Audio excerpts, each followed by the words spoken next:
اللهم صل على سيدنا محمد وعلى آل سيدنا محمد.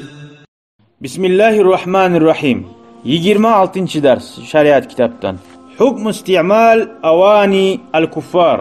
Kapirlerini savutların qollamakны hakkından. Masalan bardin orus yaklaga sağa sala glazok etip bere boş kapta. Çay bere stakanna. Mah yaray mı? Qara. Yajuzu isti'mal hadihil avani. Yaray. Şolani savutların qollamaga. Niçik? Dalil لما رواه البخاري عن أبي ثعلبة رضي الله عنه أن النبي صلى الله عليه وسلم Peygamberimiz aleyhissalatu vesselam aytkan hadis var. Fagsiluha ve kulu fiha. Juğuz degen. Ve şonu bilan aşagiz degen. Toys juma tarıqsan. Belki o stakan bilan o adam haraq içkendir. Belki o adam o boşqapta donguz netini aşagandır. Ya da soyulmagan hayvan eti salingandır. O da najas. Mana şolar sali juma tarıqsan prosta. Vel amru bi gasliha listihbab. Şonna buyurmaklıqda juğu aytip Peygamber aleyhissalatu vesselam jilatilna dey.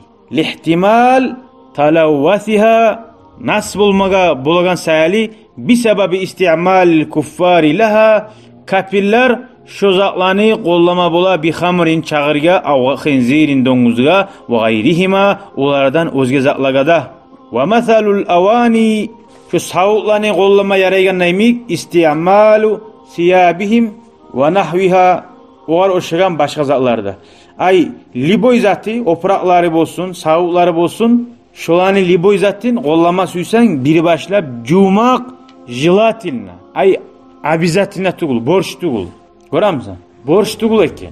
Yani olarda onna hali kafeye girsen olar juvaçi. Birava top kazanı birava topu vermeyçi. Şöyle. Ama hali girdin biravların alkaçacağını yerine durçu. Bar stakallar salingan. Aroş görünüp dura. Harakiler var. O vakti sen uca cumaga borçlusan. Ne görüp durasan yakın kuyda. Ama olay tuğu girgansan kuyasında stakallar da var. Alamat da yok harak içkenga. Şu vakti cumak jilatilna. Bar ki cumağındır. Anlaşıldı mı?